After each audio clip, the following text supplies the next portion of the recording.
going to offer a brief prayer as the candles have been lit. There is a new light in our hearts and our home. These candles celebrate the birth of our Son. Blessed are those who are privileged to bring a child into the world, for they make a bridge between heaven and earth. Child of light, we greet you with love and joy, overflowing from our hearts. Beautifully said, and thank you. And now we're going to call on Jamie to bring the baby into our midst. Let's all call out these Hebrew words. Whether you know Hebrew or not, you can repeat these words. Baruch haba. Baruch haba. Which mean, blessed may you be who come here today to be entered into the covenant and the family of the Jewish people. We've gathered here today.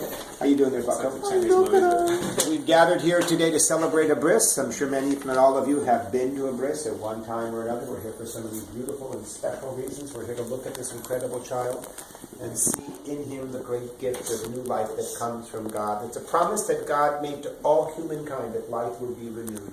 Generation after generation, season after season, family after family. It is a promise that has been kept. All around us, even when there's snow on the ground in the sort of winter that we're having, there are signs of life, but the birth of a baby is the most profoundly miraculous and beautiful sign any one of us will ever behold that God does renew life. So when a baby is born, Jewish tradition asks us to respond to this moment by expressing gratitude, by saying thanks for the gift of life, by expressing a sense of awe and reverence, by affirming that some things in this world happen not because of human cleverness and creativity, God bless you. Some things happen because of that, tall buildings and jumbo jets and smartphones. Those things exist in our world because human beings are clever and ingenious and can make and build anything. Truth is, we can't make or build anything. Some things we can't make, and the birth of a baby is at the top of that list. So whatever your theology may be, whatever you believe or don't believe about God, whatever religion you practice or even choose not to practice, on this we can all agree that nobody can look at this child and not be filled with a sense that something impossible has happened, something beyond the reach of human beings to make happen with our own two hands.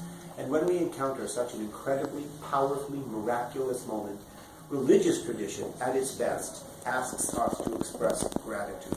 And it is in that context that we gather to express gratitude and humility and reverence for this incredible and magnificent miracle that we all have the privilege of being part of. We are here to celebrate with Mike and Marietta, for whom this is an incredible time of life, the hopes, the dreams, the expectations that were set into motion when the two of you found each other and began a new life together are even more beautifully fulfilled with this incredible child.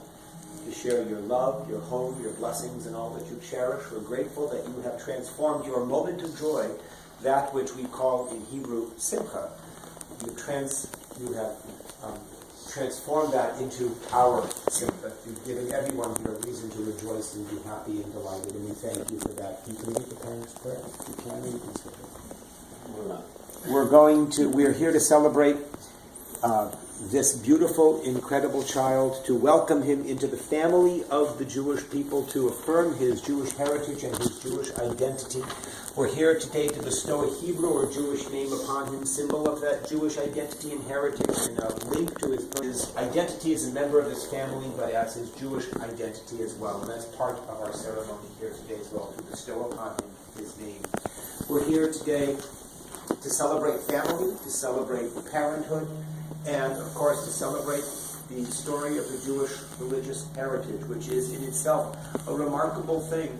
We're here today to welcome this child into the family of the Jewish people and to include him in the story that now stretches back many, many centuries, many generations, to the very beginning of organized Jewish peoplehood, to the days of Abraham the patriarch, whose story is told in the legend and lore of the Bible. On Thursday morning, please do not say you went to a circumcision. Please say you went to a ceremony at which we celebrated the incredible joy of parenthood and family and the gift and miracle of new life and the miracle of the ongoing story of the Jewish people. That is the essence of what we're here for today. Having said that, everyone is of course aware that there is a physical ritual that's enacted here today that comes along with this spiritual covenant ceremony that we're holding. And that is the making of a permanent mark on the male organ of procreation, otherwise known as circumcision. It's done here today as a religious ritual. And it serves the same purpose that all ritual serves in religious life, which is to give expression to our otherwise intangible and abstract feelings and beliefs. And that's what this ritual and symbol does here today. It gives expression to our commitment to the idea of continuity of the ongoing story of the people of Israel. So having said this, now let's turn to Marlo. Where's Marlo? Hello, Marlo. Are you Marlo? Hi. How are you? So Marlo, we're going to ask you to sit in this chair. And, whoa, there you go. Declare this to be the chair or throne of Elijah. Now, there are 5 other such chairs, but this one is special. And why? Because Marlo was sitting in it. Not only Marlo, but we're now going to place on Marlo's lap. And you're going to stand by Marlo's side. Oh, yeah. Marlo, put your arms out. And they're together. And receive the baby. Not drop, baby. You have drop baby. I want you to stand. Or you can even just stay right there. So this is going to be declared the chair or throne of Elijah the prophet. Elijah is an intriguing character in the Bible, the book of Kings. He is a fascinating, somewhat zealous and radical man who wants the world to be a place that to transform the world. And because of that potential and possibility, we offer these words of prayer. May this beautiful child help to transform the world that we live in and to make it a place of goodness and peace and tolerance and coexistence. May his conscience ache when he sees injustice and inequity. May he act to make the right. May he inspire the members of his generation to work with him to make our world into the place of peace and goodness that it can and should be. And may we who are here today at the very beginning of his life merit the special privilege of living to see that miracle come to pass in our own lifetimes, and to that we ought to say, Amen. To affirm in the presence of your family and friends that you'll do the best you can to share with this child the story of his Jewish heritage, that will inspire him to make his own life more deeply meaningful and the world a better place because of Christian traditions and the story of the Jewish people that you will share with him. We will. Way to go. And now it's time for the actual mitzvah of Milah, mitzvah, the sacred task of raising your son to embrace his Jewish identity. ברוך אתה אדוני אלוהינו מלך העולם אשר קידשנו במצוותיו וציוונו לחקתי בציצו של אברהם אבינו. To which you say, Amen.